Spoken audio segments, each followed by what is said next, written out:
Ya, Anda kembali bersama kami. Bu Ratna, tadi kalau kita melihat dari apa yang dikatakan Mas Nirwono, ini kan berarti kembali lagi ke pengawasannya ya. Ini seperti apa? Karena kita lihat minimnya lahan pemakaman ini kadang dimanfaatkan oleh orang-orang tertentu, oleh oknum tertentu. Bahkan mungkin bisa menjadi satu sumber penghasilan baru atau yang bisa dilirik bahwa ini lahan bisnis baru nih sebenarnya. Ini terjadi sih. Iya, nah ini gimana Bu? Jadi sebetulnya begini nih, yang tadi dibicarakan sama Pak Nirwono, Mas Nirwono. Jadi kalau yang katanya apa namanya ada biaya sekian itu sebetulnya nggak ada. Itu semua sudah ada ditanggung oleh APBD, gitu loh. Kayak untuk tenda kita juga sudah disiapkan kursinya. Terus juga untuk biaya gali tutupnya, gali tutupnya juga sudah ada semua biayanya. Itu mungkin ada oknum tertentu yang memang yang dia memanfaatkan keadaan itu gitu loh. Sebetulnya semua sudah disiapkan oleh kita Pemda DKI gitu. Sudah ada anggarannya dari dana APBD. Jadi nah seperti itu kita lagi mulai kalau dengan sistem online, nah masyarakat lagi lebih mudah gitu loh. Dan mengurangi juga itu mengurangi biaya tinggi itu untuk efisiensi. Nah, itu tuh ada kira-kira ada sanksi nggak sih Bu bagi oknum-oknum tertentu yang mungkin ya kita sebut saja nakal melakukan hal itu, memanfaatkan hal itu? Ya kita nanti akan berlakukan sanksi terhadap pasti, itu. Ya.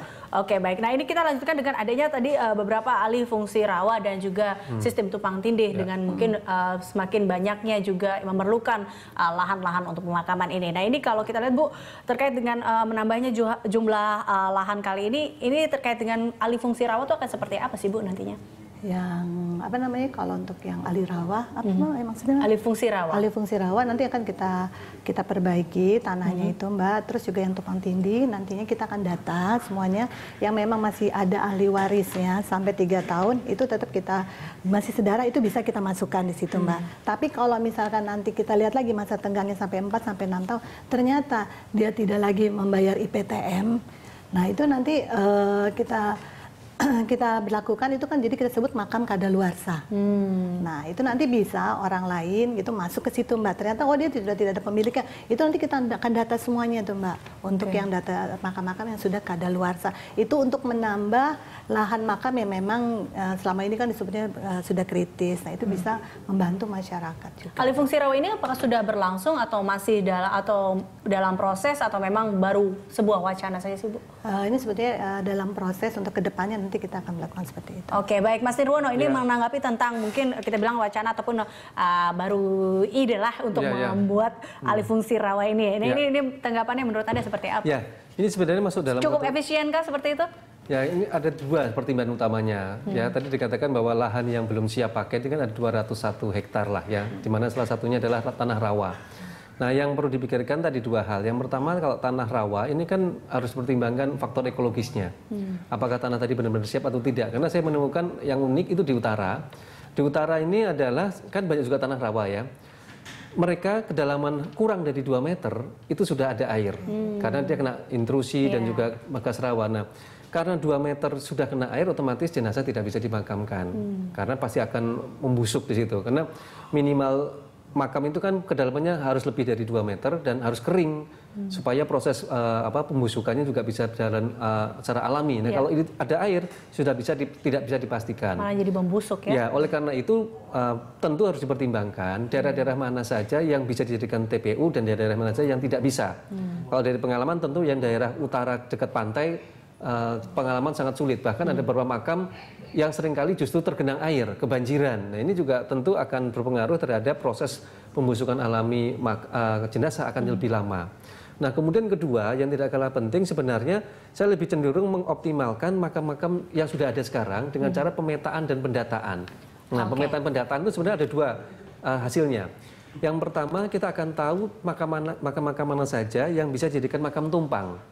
Nah, tadi yang makam tumpang tindih tadi ya. Ya, tumpang tindih kan punya peraturan setiap 3 tahun sekali baru bisa dipakai lagi. Nah, ini kita bisa tahu umurnya makam-makam mana saja yang sudah lebih dari 3 tahun yang bisa ditawarkan kembali kepada keluarga sebenarnya. Kalau ada keluarga terdekat Anda yang meninggal, makam ini bisa dipakai untuk makam tumpang namanya. Di peta itu akan terinformasi itu di online-nya nanti. Nah, yang kedua ada juga nanti tandanya lampu merah, yaitu makam-makam yang sudah kadaluarsa 3 tahun nggak diurus, 5 tahun nggak ada kabar berita, karena makam ini lama-lama harus diganti. Nah, kalau ada kode ini merah, berarti kan ada peringatan, kasih batas waktu. Begitu lampu merah ini tidak ada responnya, maka makam tadi bisa dipindahkan atau diganti untuk yang lain. Nah, ketiga yang tidak kalah penting dengan adanya online tadi, sistem pembayaran iuran. Karena jangan lupa, karena bisa jadi makam orang tua sementara anaknya di luar Jawa, ada yang di pulau Indonesia masih, bahkan mungkin di luar negeri. Nah, untuk proses pembayaran bisa memakai transfer. Nah, kan iuran tadi bisa pakai transfer. Tik, mereka dari Amerika bisa bayar untuk makam orang tuanya, gitu kan. Bahkan nanti kalau lebih canggih lagi ada CCTV, dia ingin lihat makam orang tuanya, klik, mereka pada saat itu juga bisa melihat kondisi makam orang tuanya.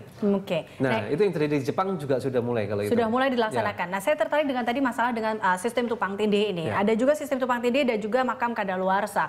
Mungkin masyarakat belum mengetahui bahwa makam kadaluarsa ataupun yang itu yang menjadi seperti apa sih? Apakah makam ini bisa dilakukan apa-apa? Karena yang paling tahu adalah si pelaksana ataupun yang menunggu TPU itu sendiri. Nah, ini balik lagi gimana nih, Bu Ratna? Jadi kita mulai mendata, Mbak. Jadi kita coba mendata pertama kita lakukan inventarisasi dulu, Mbak. Kira-kira mana sih yang tidak membayar iuran yang IPTN itu, izin penggunaan taman makam, yang berupa pertama kan retribusi, Mbak, terus keluar jadi PTM. Nah, itu kalau memang kita lihat masa tenggangnya 4 sampai 6 tahun ternyata dia tidak bayar juga. Nah, itu yang seperti tadi Mas Yoga kita tandain tuh. Ada berapa kira-kira nih untuk seperti karet bifak gitu, taman makam karet bifak. Nah, misalnya ada 1000 itu kita tandain merah itu yang memang nanti bisa dipergunakan lagi oleh masyarakat. Ternyata mereka nggak pakai lagi gitu loh, Mbak ya. Dia nggak bayar, oh ya sudahlah berarti. Nah, mungkin dengan sistem online nanti nih, Mbak, nanti lebih memudahkan gitu loh. Jadi masyarakat bisa lihat mana sih yang bisa dipakai, dia klik gitu loh, Mbak. Cuman kan sekarang kita lagi mengatur sistemnya semuanya gitu. Kita akan mengetahui lebih dalam lagi mengenai sistem online ini seperti apa. Kami akan kembali pemirsa sesaat lagi.